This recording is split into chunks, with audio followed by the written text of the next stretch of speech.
A warm welcome to the show. Warsaw is once again celebrating Chopin, but also the much wider musical world around him. The 22nd Chopin and His Europe Festival brings together leading international orchestras, Chopin Competition laureates, and some of the biggest names in classical music.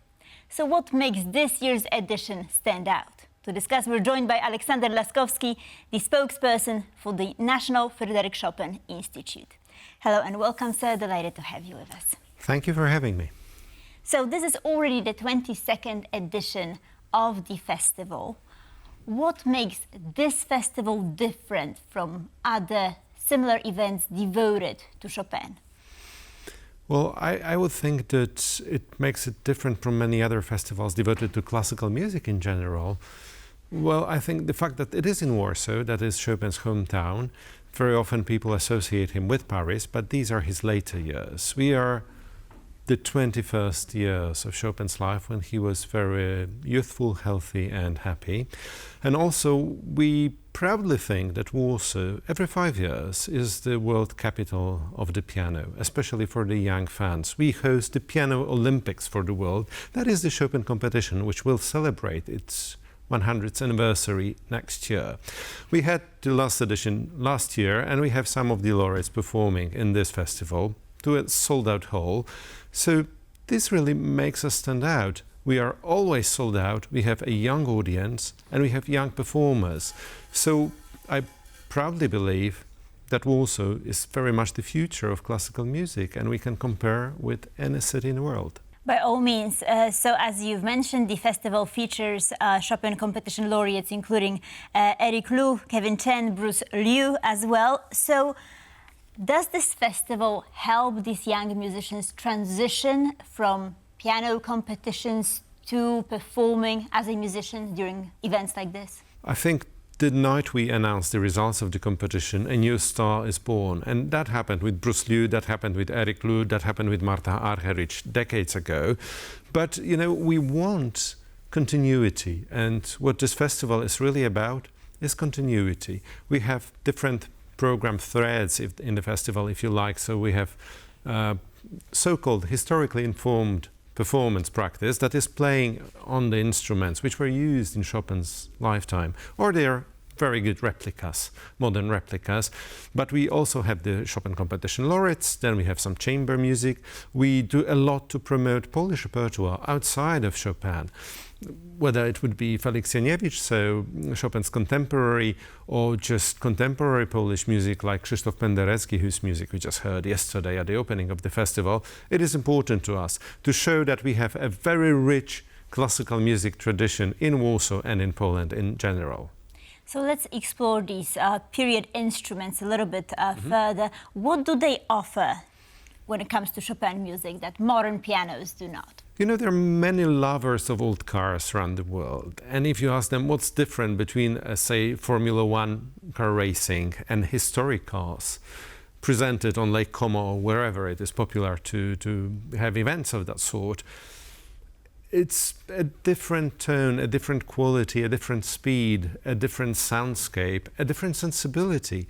So you just read Chopin's music in a different way, and people do appreciate that. And the more you listen, the better you understand it. The historic pianos are smaller, they need a softer touch, and they also, as if, speak the language of the composer with the accent of the period when he lived. The Polish and the French of the period are different today than they were at the time. So it's quite similar here. So despite the name, as you mentioned, the festival doesn't only feature Chopin's music.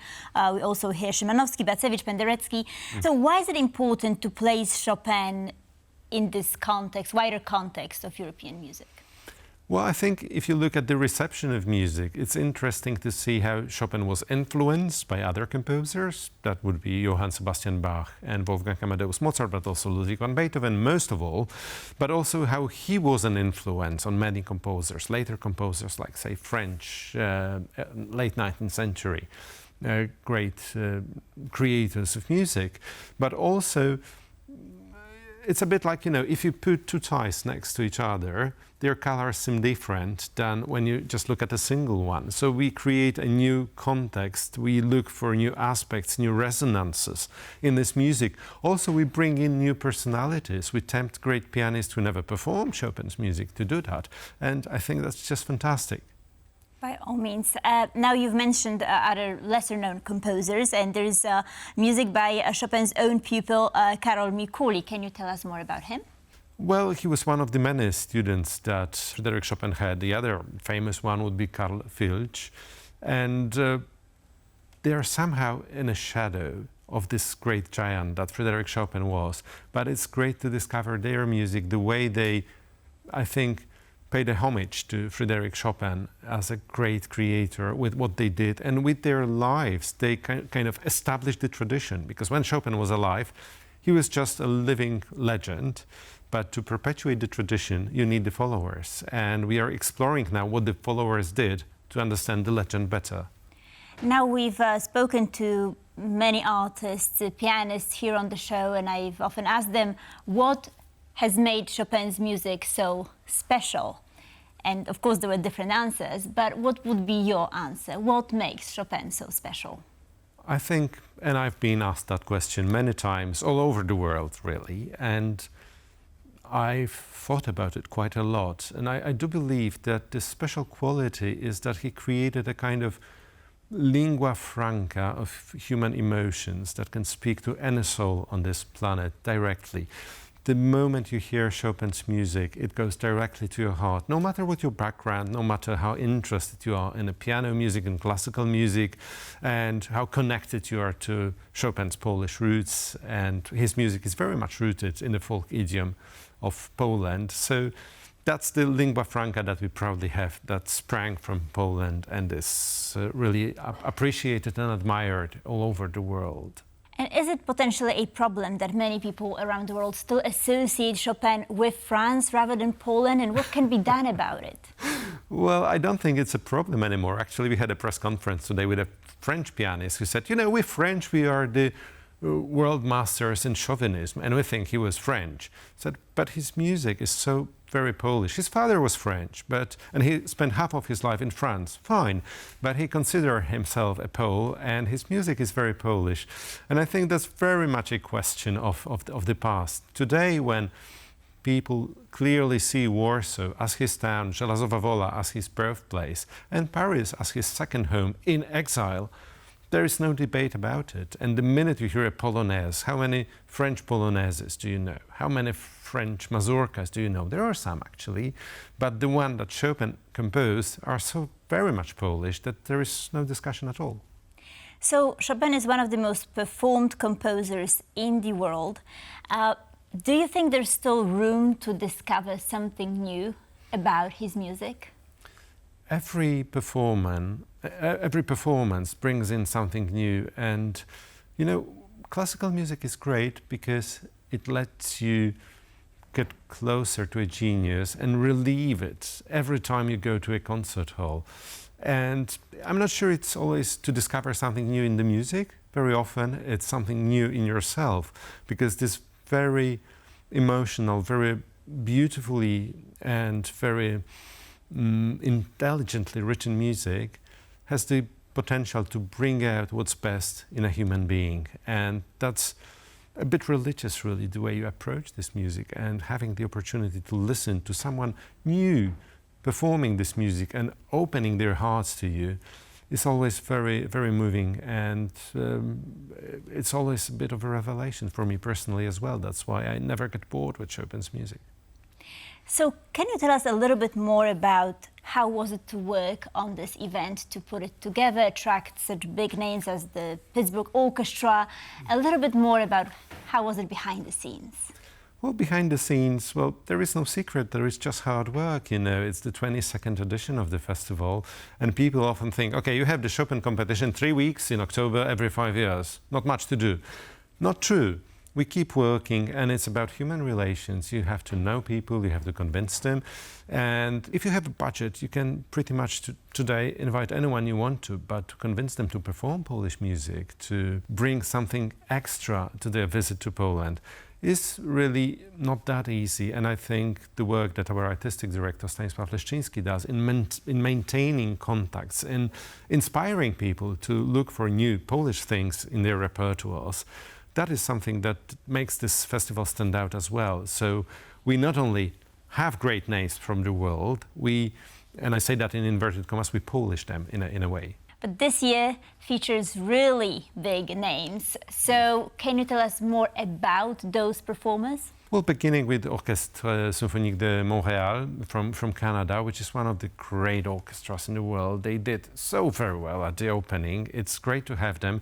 And actually, I spoke to them. They were extremely happy to be in Warsaw and happier than some other cities, which I won't mention out of politeness.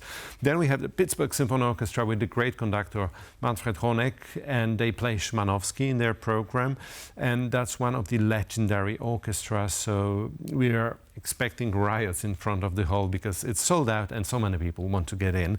And then we have from the great orchestras from abroad, the Royal Concertgebouw Orchestra from Amsterdam, which then is one of the legendary orchestral ensembles in Europe. And every visit they make is memorable, special, and I think unforgettable. Definitely an outstanding lineup. Now, let's talk about the audiences a little bit, because you've mentioned that the tickets sold out immediately. What kind of audiences does the festival attract? And is it changing, perhaps? We wanted to change. We wanted to grow younger, and it's pretty young, actually. If you compare the audiences, there is this problem that many countries in Europe especially have, also North America, that for this classical music has what they call grey or greying audience. We don't have that. We have all the age groups and people come in families. We have many young people who discover classical music for themselves. And one of the reasons it is possible, I think, is the Chopin competition, because young people want young heroes. And we have young heroes from the competition. So actually, if you look at the audience that, say, Kevin Chen or Eric Liu or Bruce Liu attracts to the concert hall, they're kind of people from the same generation, and we are very happy to see that, because if you don't have young people, the tradition may die out, and it is our job to keep it very, very much alive. Also, Warsaw is becoming increasingly a popular tourist destination for what they call city breaks, and looking at the lineup of this year's festival, if you love classical music and want to experience a great city, I think Warsaw is the right choice, and I see that also in a concert hall, because I hear so many different languages in the audience. And Alexander, looking at this edition specifically, what has been the biggest challenge and the biggest achievement? Well, about the achievements, we usually talk when the festival is finished, so I will wait here.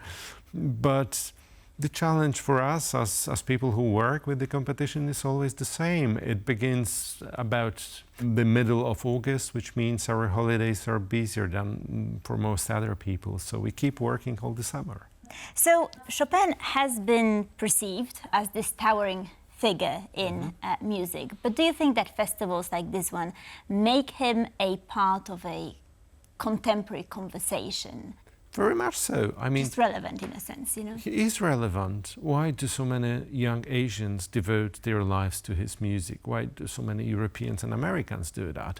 Because he's relevant, because he's that lingua franca of human emotions. And, well, you can make a career and a living playing Chopin's music, but you can also have an interesting life listening to Chopin's music. And I see that young people are different than they were when I was a student, say, where classical music was like the world for grown-ups and people who are serious. Now it's for everyone, and it's so easy to access this music because you can find it on our YouTube channel, the Chopin Institute.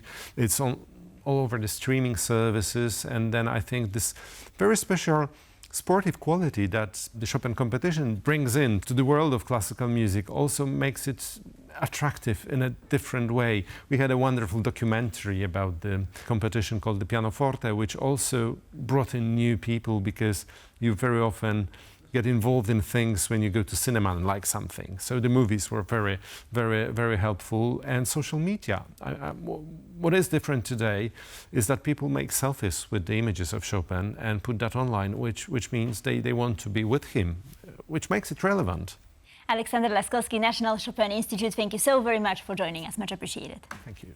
And thank you for watching Polskie Culture. Please stay tuned for more here on TVP World.